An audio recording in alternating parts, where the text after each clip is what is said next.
কাকে বলে আর বন্ধুত্ব কেমন হওয়া উচিত, এই কৃষ্ণ সুদামার লীলার মধ্যে থেকে আমার গোবিন্দ তিনি আমাদের জীবকে শিক্ষা দিয়েছেন।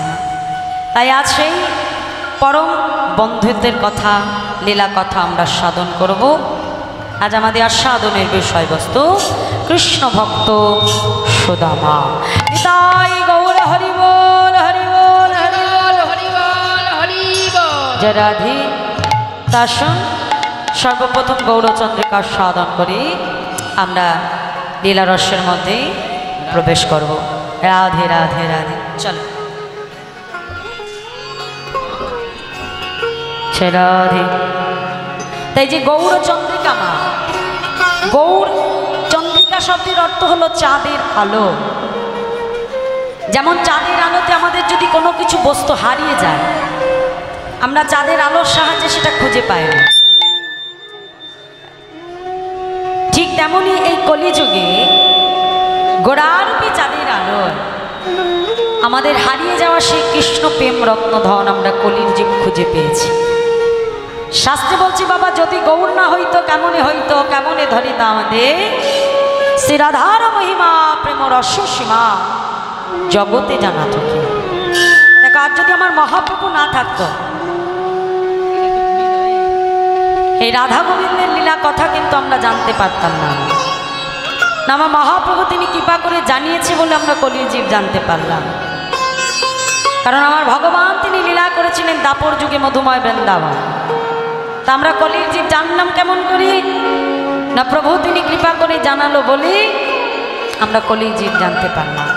এই জন্য যে কোনো লীলার প্রারম্ভে মা শুরুতে আগে গৌরচন্দ্রিকার সাধন করে নিতে হয়, মহাপ্রভুকে স্মরণ করে নিয়ে তারপরে লীলা রসের মধ্যে প্রবেশ করতে হয়। জয় রাধে, জয় রাধে।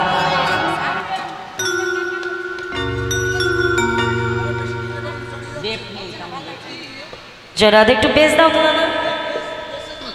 জয় রাধে, জয় রাধে।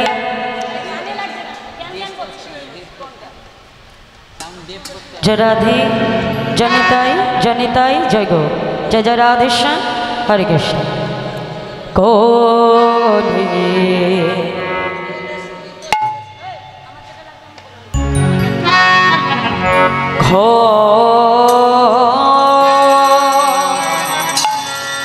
কলি ঘর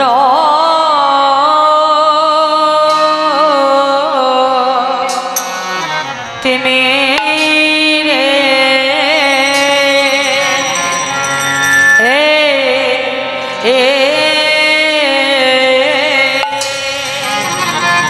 ও হে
ডুবে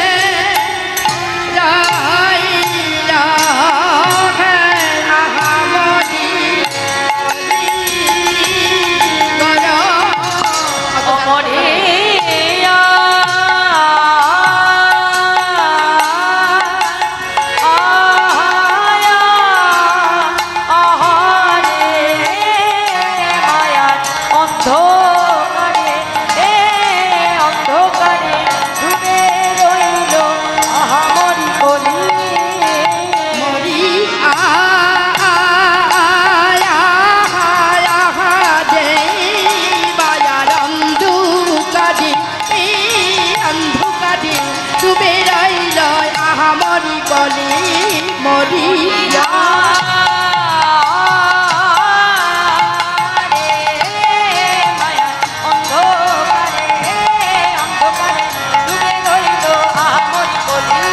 মরিয়া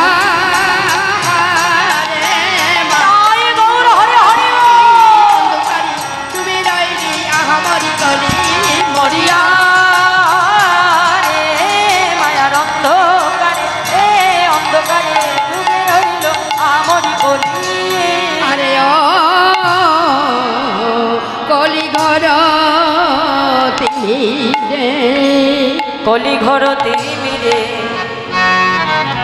গড়াছিল জগজনে জগজনে ধর্ম কর্ম হতো কলিঘর তিমিরে গড়াছিল জগজনে ধর্ম কর্ম রহুদ। আজ বৈষ্ণব মহাজন তিনি পদাবলিতে কলম রাখলেন, কি বললেন না কলি ঘর তিমিরে। কলি শব্দের অর্থ কি? কলহ, মানে গণ্ডগোল, মারামারি, দাঙ্গা, অর্থাৎ যার প্রভাবে কলিযুগে সব থেকে বেশি হয়। ঘোর শব্দের অর্থ হলো ঘন, আর তিমির শব্দের অর্থ হলো অন্ধকার। মহাজন বললেন আমাদের এই কলিযুগটা একটা ঘোর অন্ধকারে আচ্ছন্ন হয়ে আছে। বা কিসের অন্ধকার? শাস্ত্র বলছে মায়ারূপী অন্ধকার। দেখো মা, আমরা প্রত্যেকটা জীব যখন মাতৃগর্ভে ছিলাম, প্রত্যেকে কিন্তু আমরা ভগবানের চরণে প্রতিশ্রুতি করে এসেছিলাম কি না, হে করুণাময়, হে কৃপাময়, তুমি কৃপা করে একবার আমাকে ধরাধামে পৌঁছে দাও। প্রভু, আমি তোমাকে কথা দিলাম দয়াময়, এই সংসারে এসে আমি তোমার চরণের দাস হব, এই সংসারে এসে আমি তোমারই গুণাদিগুলো কীর্তন করব। কিন্তু মাগো প্রভু, তিনি করুণাময়, তিনি কৃপাময়, কৃপা করে আমাদের মতো জীবকে যখন তিনি ধরাধামে পৌঁছে দিল, আমরা প্রত্যেকটা জীব গোবিন্দ চরণের দাস না হয়ে আমরা সংসারে মায়ার দাস হয়ে রইলাম। শাস্ত্র বলছে, হে যে কৃষ্ণ ভজিবার তরে তুমি সংসারে আইন, মিছে মায়ায় বদ্ধ হয়ে বৃক্ষ সম হইল। ফলরূপে পুত্র কন্যা আমার ডাল ভাঙে পড়ে, আর কালরূপে সংসারিতে পক্ষী বাসা করে। তাই যে ভগবানের কাছে যে আমরা প্রতিশ্রুতি করি সংসারে এলাম না গো, দেখো এই যে দুর্লভ মনুষ্য জন্মটা আমরা পেলাম, শাস্ত্র বলছে মাগো এই মানব জন্মটা কিন্তু এত সহজে পাওয়া যায় না বাবা। এই মানব দেহটা পাওয়ার জন্য আমাদের প্রত্যেকটা জীবকে ৮০টা লক্ষ জনি ভ্রমণ করতে হবে। শাস্ত্র বলছে যে স্থাবর বিংশতে নবলক্ষানি জলজা কৃমি আর রুদ্র সংকক পক্ষী নাম ১০ লক্ষ কম ৩০ লক্ষ কম পশু বানশ্চ ২৪ লক্ষানি মানব। অর্থাৎ স্থাবর বিংশতি, অর্থাৎ সর্বপ্রথম বৃক্ষকুলে আমার জন্ম হলো কতবার? ২০ লক্ষবার। কত না আম গাছ হয়েছে, জাম গাছ হয়েছে, গোলম লতা হয়েছে, তাহলে আমি মুক্তি পেলাম কবে মা? যেদিন তুলসী বৃক্ষরূপে আমার জন্ম হল, যেদিন ওই তুলসী বৃক্ষরূপে জন্মগ্রহণ করে আমি আমার গৌর গোবিন্দ সেবা করতে পারলাম, সেই দিনে 20 লক্ষ বৃক্ষ জন্ম হতে আমার মুক্তি লাভ হয়ে গেল। তারপরে বলছে নবলক্ষণী জলজ, এরপর 9 লক্ষবার আমার জলের মধ্যে জন্ম হয় না। কত না ঝিনুক হয়েছে, শামুক হয়েছে, মাছ হয়েছে, পোকামাকড় হয়েছে, তাহলে জল থেকে আমাদের মুক্তি কবে হয় বাবা?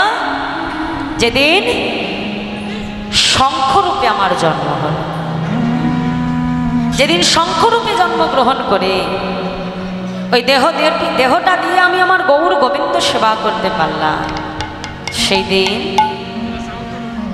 এই জলজ জীবন হতে আমার মুক্তি লাভ হয়ে গেল। তারপরে বলছে যে কৃমি আর রুদ্র সংখ্যক, কৃমিকীট রূপে আমার জন্ম হলো 11 লক্ষ বার। এই কৃমিকীট জন্মের শেষ জন্ম যেদিন মধুকর অর্থাৎ মৌমাছি রূপে আমার জন্ম হলো। আস্তে আস্তে বক্সটা কন্ট্রোল হবে না, আস্তে ওনাকে কন্ট্রোলটা করতে দিন। সেটা ওদিক ঘটালে হবে না। বাবা তুমি এখানে বসো, অসুবিধা হলে সামনে বসো, এদিকে এসো, এদিকে বসো। ও তাহলে আমার এখানে এসে বসো। রাধে, নালে গেইন টানবে তো, এটা বুঝতে হবে, তোমাদের সুবিধার জন্যই। হ্যাঁ, জয় রাধে রাধে রাধে, হরে কৃষ্ণ। বলছে যে কৃমি আর রুদ্র সংখ্যক, ঠিক আছে, কৃমিকীট রূপে আমার জন্ম হলো 11 লক্ষ বার। আর এই কৃমিকীট জন্মের শেষ জন্ম যেদিন মধুকর অর্থাৎ মৌমাছি রূপে আমার জন্ম হলো। তারপর শাস্ত্র বলছে পক্ষী নাম 10 লক্ষ কর, পক্ষীগুলি আমার জন্ম হলো 10 লক্ষ বার। আর এই পক্ষী জন্মের শেষ জন্ম যেদিন ময়ূর কুলে আমার জন্ম হলো। এবং সর্বশেষে বলছে 30 লক্ষ কম পশুবানশ্চ, পশুকুলে সর্বশেষে জন্ম হলো আমার কতবার? 30 লক্ষ বার। আর এই পশু জন্মের শেষ জন্ম কোনটা মা? যেদিন গাভী কুলে অর্থাৎ গোমাতা কোলে আমার জন্ম হল। ওই গাভীর দুগ্ধ দহন করে ক্ষীরসর নবনী তৈরি করে, সেই ক্ষীরসর নবনী দ্বারা যেদিন আমার গৌর গোবিন্দ সেবা করা হলো মা, সেই দিন আমার এই 80টা লক্ষ জনী ভ্রমণ শেষ হল। তারপরে শাস্ত্র বলছে যে 24 লক্ষানি মানব, এরপর 4 লক্ষ বার হলো আমার মনুষ্য জন্ম। আর এই 4 লক্ষ মনুষ্য জন্ম পেয়ে মা, এই দুর্লভ দেহখানা পেয়ে যদি সংসারে এসে এই দেহটা আমি তার চরণে সমর্পণ করতে না পারলাম, তাহলে এই দেহটা আবার পুনরায় কোথায় চলে যায়? এই জন্ম মৃত্যুর চক্র। জানবে এই আত্মাটা জন্ম মৃত্যুর চক্র থেকে ততক্ষণ বাহির হতে পারে না যতক্ষণ এই আত্মা তুমি গৌর গোবিন্দ চরণে সমর্পণ করে দাও। তাই গৌর হরি বল। যেদিন এই আত্মাটা আমি আমার গৌর গোবিন্দ চরণে সমর্পণ করে দেব, সেই দিন এই পরমাত্মা মুক্তি পেয়ে চলে যাবে কোথায়? গোলক বৈকুণ্ঠ ধাম। তাই এই জন্ম মৃত্যুর চক্র হতে যদি আমাদের বাহির হতে হয়, তাহলে আমাদের একমাত্র সম্বল কি? হরিনাম।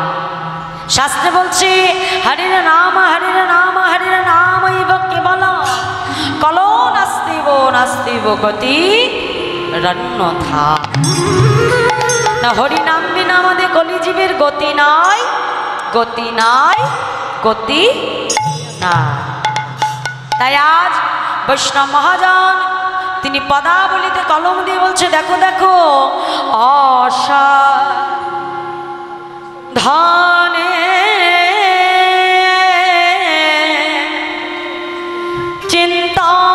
চিন্তামণি আমার বিধি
সাধন ভজন লাগলো না।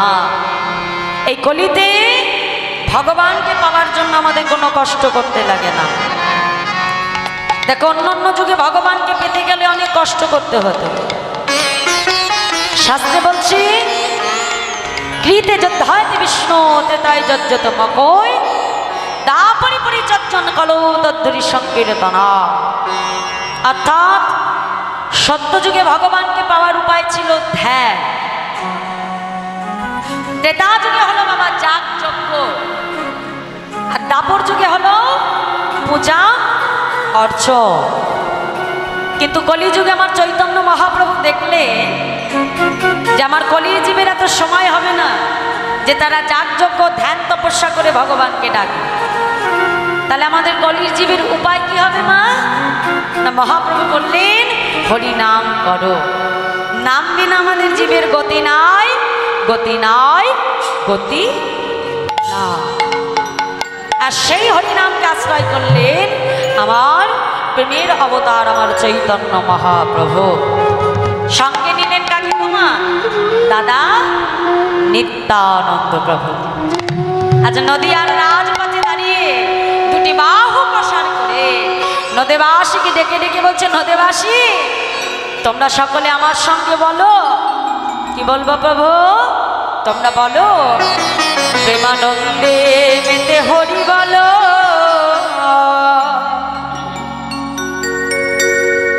হরি নামের বন্যা যে এলো।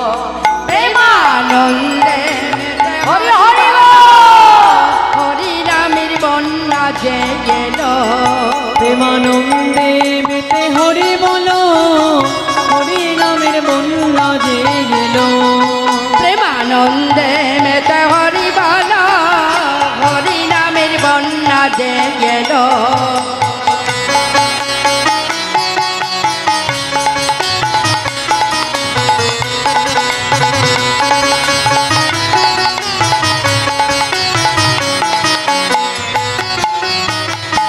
বন্যারে যায় বলি হারি ও তার তরঙ্গ ভারী। বন্যা যাই বলি হারি তার তরঙ্গ ভারী। বন্যারে যায় বলি হারি ও তার তরঙ্গ ভারী। বন্যা যাই বলি হারি ও তার তরঙ্গ ভারী। আচ্ছা মাইরা আস্তে বলি তরঙ্গ মানে কি গো? তরঙ্গ মানে কি? তরঙ্গ মানে হ্যাঁ বাহ ঢেউ ঢেউ, তাই তো? আমাদের নবদ্বীপের গঙ্গায় যেমন রোজ বন্যা হয়, রোজ ঢেউ ওঠে। হ্যাঁ, তা তোমাদের এই জায়গাটার কি নাম মা? হ্যাঁ কিপুর? কালীপুর। বাহ, তা আজকে কি এটা কালীপুর আছে কি মা? কালীপুর আছে? নেই? তাহলে কি হয়েছে জোরে বলো? বৃন্দাবন। শাস্ত্রে বলছে যেদিন যেখানে হয় হরিনাম সংকীর্তন সেথায় যদি হয় সুমধুর ভক্ত সমাগম, যদি আমাদের সবার হয় এক মন, না হয় প্রভু জন্ম, সেই তো নিত্য নবদ্বীপে, সেই তো মধুময় সেরা বৃন্দাবন। তাহলে আজকে আমরা কালীপুরে নেই গো মাই, আমরা আছি কোথায়? হ্যাঁ নববৃন্দাবন, নবদ্বীপে ধাম কি, তাই তো? তা আমাদের ওই নবদ্বীপে যেমন রোজ বন্যা হয়, রোজ ঢেউ ওঠে, হ্যাঁ, তা আজকে কি আমাদের এই কালীপুরের নবদ্বীপে বন্যা হবে কি গো মাইরা? আমাদের কালীপুরের নবদ্বীপে কি বন্যা হবে? হ্যাঁ হবে কি? হ্যাঁ, তাহলে একটু দেখি বন্যা হতে গেলে একটু মাইরা জোর করে উলুধ্বনি দিয়ে দাও দেখি। নিতাই গৌর হরিবল, হরিবল হরিবল। বাবা বাবা খুব সুন্দর, রাধে রাধে। তা মায়েরা তো উলুধ্বনি দিল, বাবারা কি করবে? হ্যাঁ, বাবারা বসে থাকলে হবে? একটু বাহু তুলে জয়ধ্বনি দিতে হবে তো। নিতাই গৌর হরিবল, বাবা খুব সুন্দর। তাহলে মায়েরা নবদ্বীপে যেতে গেলে তো একটু কর্ম করতে হয় নাকি? হ্যাঁ, এটা একটু বেশ দাও দাদা, বেশি টোন লাগছে। কি মায়েরা একটু কর্ম করতে হয় তো? তা আমরা যখন নবদ্বীপে এসেছি একটু কর্ম করব সবাই মিলে। হ্যাঁ, তাহলে একটু হাত তুলে ফেলো দেখি আমার সঙ্গে, করতালি দিয়ে দে। হ্যাঁ বলো, বন্যারে যায় বলি হারি ও তার তরঙ্গ ভারী, বন্যা যাই বলি হারি ও তার তরঙ্গ বাজি, বন্যারে যায় বলি হারি ও তার তরঙ্গ ভারী, বন্যা যাই বলি হারি ও তার তরঙ্গ বাজি, তরঙ্গে দিচ্ছে সাঁতার গোলক বিহারি। আরে প্রেম হরি হরি সতরে গোলকে বিহারি, আরে তরঙ্গে দিচ্ছে সাঁতার গোলক বিহারি, তার প্রেম তরঙ্গে দিচ্ছে সাঁতার গোলক বিহারি, তার সঙ্গে ও তার সঙ্গে দয়াল নিত্যানন্দ পাথালে সাঁতার দিল, সঙ্গে দয়াল নিত্যানন্দ পাথালে সাঁতার দিল, ও তার সঙ্গে দয়াল নিত্যানন্দ পাথালে সাঁতার দিল, সঙ্গে দয়াল নিত্যানন্দ পাথালে সাঁতার দিল, হরি নামে বন্যা যে এলো, এ মা, মেতে হরি বলো, হরি নামে বন্যা যে এলো, হরি হরি হরি নামের বন্যা যে গেল, প্রেমানন্দে মেতে হরি বলো, হরি নামের বন্যা যে এলো।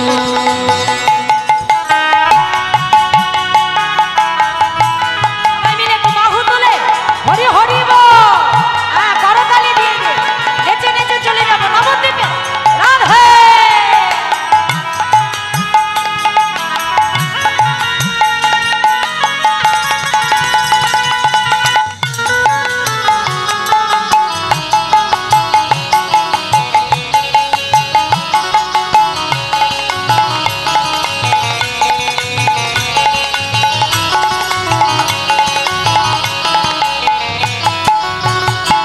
এমন বন্যা দেখি নাই জীব শুকনাতে তলা, এমন বন্যা দেখি নাই জীব শুকনাতে তালা, এমন বন্যা দেখি নাই জীব শুকনাতে তলা, এমন বন্যা দেখি নাই জীব শুকনাতে তালা, আজ ডুবলো নদীর পুরুষ নারী জাতির বিচার না, আর ডুবিল মোদের পুরুষ নারী জাতির বিচার নাই, আজ ডুবলো নদীর পুরুষ নারী জাতির বিচার না, আর ডুবলো মোদের পুরুষ নারী জাতির বিচার নাই।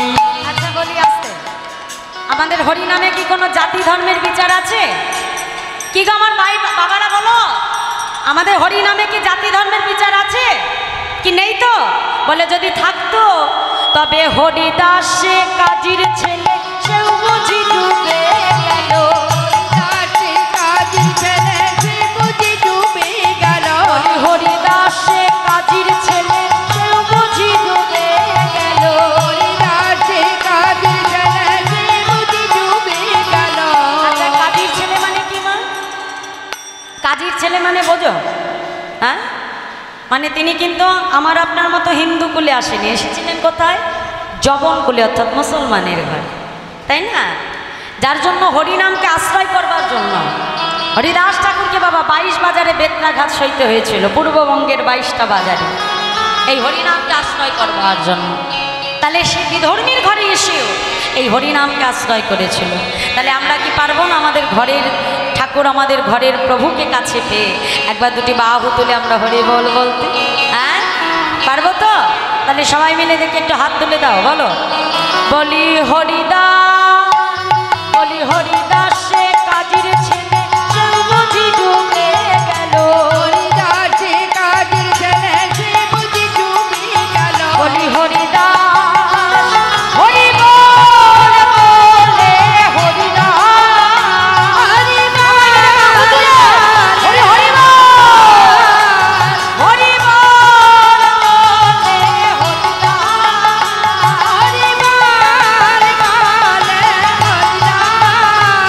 বলি হরিদাস সে কাজীর ছেলে সেও বুঝি ডুবে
আমাদের মতো কলির জীবকে হরিনামের বন্যায় ভাসাবে বলে নবদ্বীপে এসেছিলেন কে করুণার অবতার আমার দয়াল গৌর সুন্দর।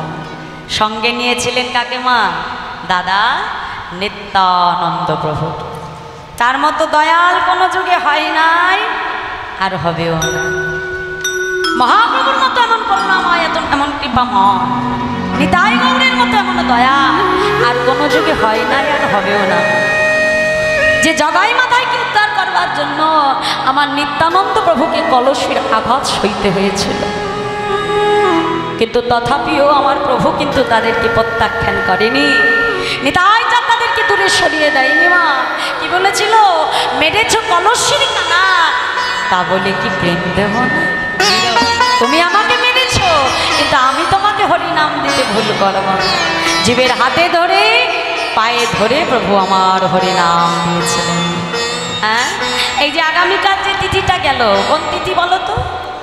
গতকাল যে তিথিটা গিয়েছে কোন তিথি জানো? হ্যাঁ, দণ্ড মহোৎসব তিথি। কে? পানিহাটিতে দণ্ড মহোৎসব হয় না? কালকে গেছে, সেই চিড়ে দধি ভোগ দেওয়া হয় না মা? এই দণ্ডটা দিয়েছিল কে? দিয়েছিল দাদা নিতাই ঝা। কাকে দিয়েছিল? সরগোস্বামীর এক গোস্বামী, যার নাম ছিল রঘুনাথ দাস গোস্বামী। এই রঘুনাথ দাস গোস্বামী মা তিনি এসেছিলেন কোথায়? হুগলি ডিস্ট্রিক্টের আদিসপ্ত গ্রাম বলে একটি জায়গা। সেই আদিসপ্ত গ্রামের দুইজন জমিদার ছিল, যার নাম হিরণ্য এবং গোবর্ধন। আর সেই হিরণ্য গোবর্ধনের একমাত্র সম্ভব, একমাত্র তাদের পুত্র ছিল এই রঘুনাথ দাস। তারা তখনকার দিনে জমিদার মা, তখনকার দিনে আজ থেকে 506 বছর পূর্বে যাদের বার্ষিক ইনকাম ছিল, বার্ষিক আয় ছিল মাত্র 20 লক্ষ টাকা, যেটা এখনকার দিনে 20 কোটি টাকার সমান বার্ষিক আয়। তাহলে এত ঐশ্বর্যের মধ্যে এক কথায় যাকে বলি সোনার চামচ নিয়ে এসেছিলেন। কিন্তু ছোট থেকেই ওই রঘুনাথ তার মতিগতি ওই ঐশ্বর্যের দিকে নয়, ছোট থেকেই তার ধ্যান জ্ঞান ওই গৌর চরণে। নেতাই গৌর হরি বল। যেখানে হরি কথা হয়, যেখানে কৃষ্ণ কথা হয়, পাগলের ন্যায় আমার রঘুনাথ দাস গোস্বামী ছুটে যায়। এই হরি নাম যেখানে হয়, যেখানে কৃষ্ণ কথা হয়, রঘুনাথ দাস ছুটে যায় হরি কথা সাধনের জন্য। পিতা বুঝতে পারলেন এ ছেলে আমার আর ঘরে থাকবে না, কিন্তু আমার ছেলেকে যদি আমি ঘরে বাঁধতে না পারি, আমার এই জমিদারি কে রক্ষা করবে? কি করে সন্তানকে বাঁধা যায়? তাড়াতাড়ি খুব জোর করে বা একটি সুকন্যা দেখে রঘুনাথ দাসের বিবাহ সম্পন্ন করিয়ে দেন। কেন না? যাতে বৌমা এসে তার ভালোবাসা দিয়ে আমার ছেলেকে সংসার বন্ধনে আবদ্ধ করে দিতে পারে। কিন্তু মাগো, এ জগতে যে একবার গৌর চরণে নিজেকে বিকিয়ে দেয় না, সংসার জগতের কোনো মায়া তাকে আর বাঁধতে পারে না। সরজুকে বিবাহ করে এনে ডেকে বলছে, সরজু তোমার সঙ্গে তো আমার বিবাহ হয়েছে সরজু। আচ্ছা বলো তো সরজু, এই যে তোমার সঙ্গে আমার বিবাহ হয়েছে, তাহলে তুমি আমার কি হও? স্বামী, গুরুমুখে শুনেছি যার সাথে তার বিবাহ হয় সে হলো তার স্বামীর সহধর্মিণী। বাহ, আচ্ছা বলো না সরজু, এ জগতে একজন প্রকৃত সহধর্মিণীর কাজ কি? স্বামী, এ জগতে একজন প্রকৃত সহধর্মিণীর কাজ হলো তার স্বামীর ধর্মপথে সহায়তা করা। বাহ, এটাও তুমি ঠিকই বলেছ। জানো সরজু, আমি গৌর চরণে নিজেকে সমর্পণ করব বলে পাছে আমি এই জমিদারি ছেড়ে পালিয়ে যাই বলে আমার পিতা জোর করে তোমার সঙ্গে আমাকে বিবাহ বন্ধনে আবদ্ধ করেছে। সরজু, পাছে এই জমিদারি ছেড়ে আমি চলে যাই। তাই দেখো না সরজু, আমার চারপাশে কেমন করে আমাকে পাহারা দিয়ে আটকে রেখেছে। সরজ, তুমি তো আমার সহধর্মিনী সরজ। একবার তোমার কাছে আমি চরণ ধরে নিবেদন করি, একমাত্র তুমি আমাকে পারো এই সংসার বন্ধন হতে মুক্ত করে দিতে। সরজ, আজ আমার হাতটা ধরে জনমের মতো আমাকে ঘরের বাহির করে দেবে। সরজ, আজ তুমি যদি আমাকে বাহির করে না দাও, আমি কিছুতেই এই সংসার হতে বাহির হতে পারবো দেবে। সরজ, আমার ধর্মপথে আমাকে তুমি সহায়তা করবে বলো। নববধূ সরজ কি করলাম, যে রাত বাবা একটা নারীর জীবনে অতি স্বপ্নের রাত না, সেই ফুলশয্যার রাতে স্বামীর হাতটা ধরে জনমের মতো তাকে ঘরের বাহির করে। এমন করে রঘুনাথ দাস গোস্বামী জমিদারি ছেড়ে 18 বার মহাপ্রভুর কাছে পলায়ন করেছিলেন। আর যখন বারংবার এই জমিদারি ছেড়ে প্রভুর কাছে ছুটে যায়, সঙ্গে সঙ্গে আমার মহাপ্রভু রঘুনাথকে ডেকে বলছে, রঘুনাথ শোনো, রঘুনাথ স্থির হও, রঘুনাথ না হও মাতু, ধীরে ধীরে জীববায় ভব সিদ্ধি। মর্কট বৈরাগ্য কবু করো না লোক দেখাইয়া, যথাযোগ্য বিষয় ভঞ্জ অনাসক্ত হই। রঘুনাথ ফিরে যাও, তুমি কেন আসছো আমার কাছে? এমন করে মর্কট বৈরাগ্য দেখিও না। মর্কট মানে হলো কি মা? বানর। দেখো, বানরের নিজের বলতে কিছু নেই, না আছে ঘর বাড়ি, গাছে গাছে ঘুরে বেড়ায়। হ্যাঁ, কিন্তু বানর হলো সব থেকে পশুদের মধ্যে কামাসক্ত পশু। তাই মহাপ্রভু রঘুনাথকে ডেকে বলল, রঘুনাথ মর্কট বৈরাগ্য প্রভু করো না লোক দেখাইয়া, যথাযোগ্য বিষয় ভঞ্জ অনাসক্ত হইয়া।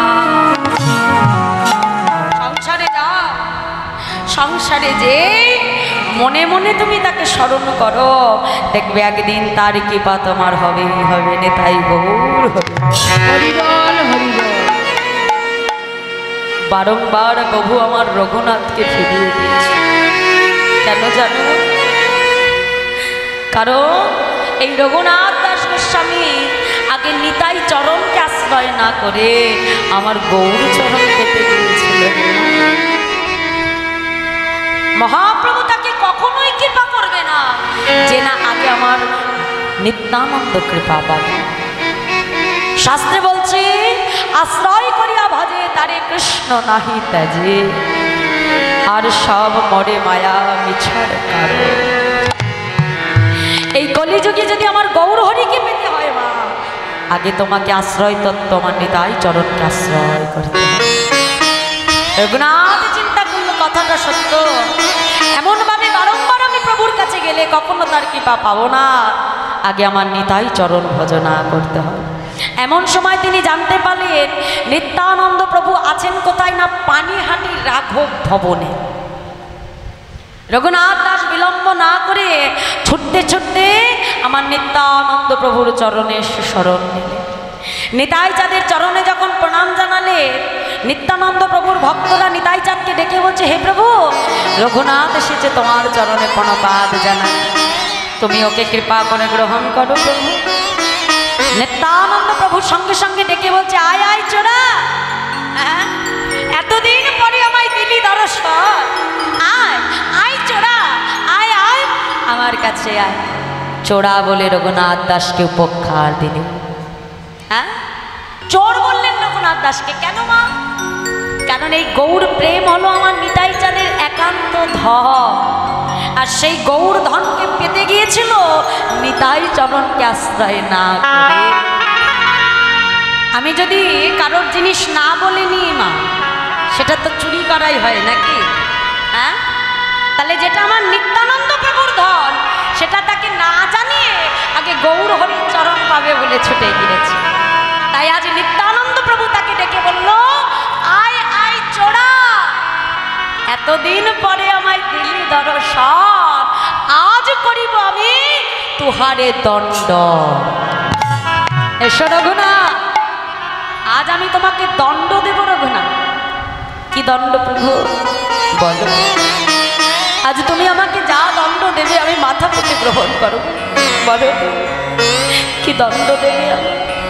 শোনো রঘুনাথ, আগামীকাল এখানে যত ভক্তের সমাগম হবে, তুমি কথা দাও সকল ভক্তকে আগামীকাল তুমি চিরা দধি দ্বারা তাদেরকে সেবা করাবে। নিতাই গৌর হরি হরিবল হরিবল।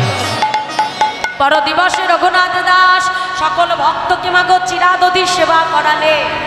আর ওই নিত্যানন্দ প্রভু ওই রঘুনাথের সম্মুখে বসে আমার গৌর হরিকে স্মরণ করলেন। আর যেই না আমার গৌর হরিকে স্মরণ করলেন, দাদার ডাক উপেক্ষা করতে না পেরে আমার মহাপ্রভু এসে তাকে দর্শন দিলেন। একসঙ্গে নিতাই গৌর দুই ভাইরে কৃপা লাভ করলো আমার রঘুনাথ দাস বসে।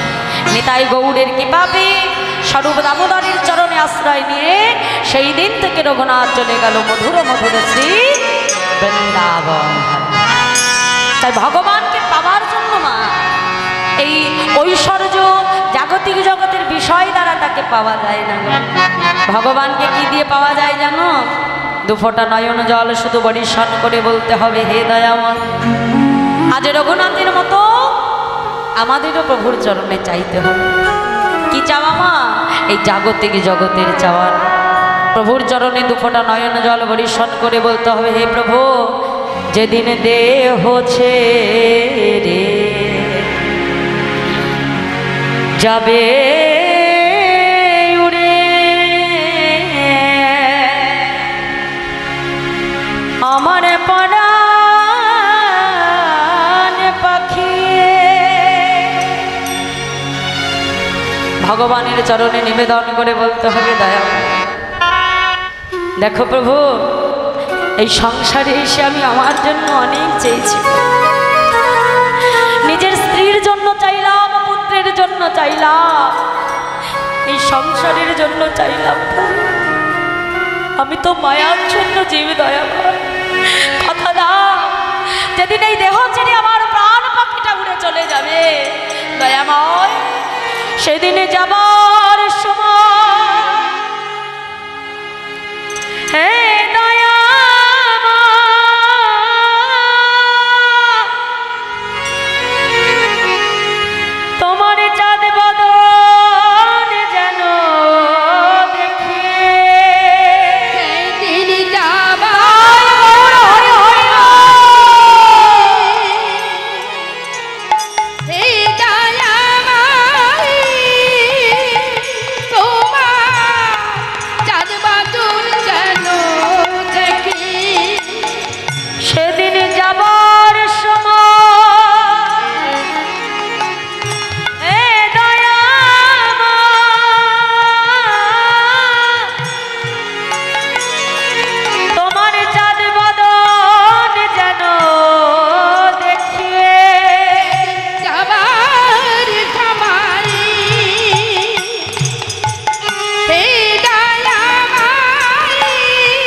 গাইতে যেতে পারি বাদল দেখে যেতে পারি নাম গাইতে গাইতে যেতে প্রভু তোমার বাদল গাইতে গাইতে যেতে পারি বাদল দেখে যেতে পারি নাম গাইতে গাইতে যেতে পারি।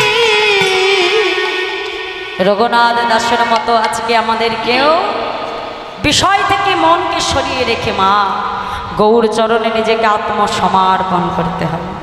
যদি তার চরণে নিজেকে সমর্পণ করতে পারো মা, জানবে একদিন না একদিন তার কৃপা অবশ্যম্ভাবী। তাই বলল যে ভগবানকে পাওয়ার জন্য বেদ বিদ্যা পাণ্ডিত্যের প্রয়োজন হয় না। হ্যাঁ, তা ভগবানকে পেতে গেলে যেটা প্রয়োজন সেটা হলো জীবের হৃদয়ে ভক্তি। তাই মহাজন বললে দেখো দেখো বেদ বিদ্যা দোহ কিছু নাহি জানো তো বেদ বিদ্যা দোহ কিছুই নাহি জানো তো বেদ বিদ্যা দোহ কিছু নাহি জানো তো বেদ বিদ্যা দুঃখ কিছু নাহি জানো তো। সে যদি গো রঙ্গ করে সেই যদি গৌরঙ্গকার আর সে যদি গো রঙ্গ করে সে যদি রঙ্গ করে ঠাকুরে নয়ন দেখে ভনে সেই তো সকলে জানে। ঠাকুর নারায়ণ সেই তো সকলে জানে। সর্বসিদ্ধি সর্বসিদ্ধি করতলে আর সর্বসিদ্ধি সর্বসিদ্ধি করতালে ও তার কিছুই জানতে লাগে না গো। আর কিছুই জানতে লাগে না গো। ও তার কিছুই জানতে লাগে না গো। ওই জানতে লাগে না গো যে জন গৌর চরণ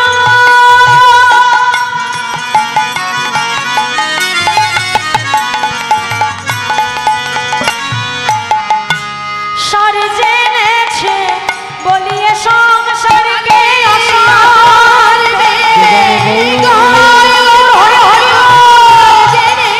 বলিয়ে সংসারকে অসার ভেবে আমার গৌর তরুণ সর জেনেছে সংসারকে আসার ভেবে গৌর তরুণ সর জেনেছে বলিয়ে সংসারকে অসার ভেবে আমার গৌর তরুণ সর জেনেছে কিছুই জানতে লাগে না গো।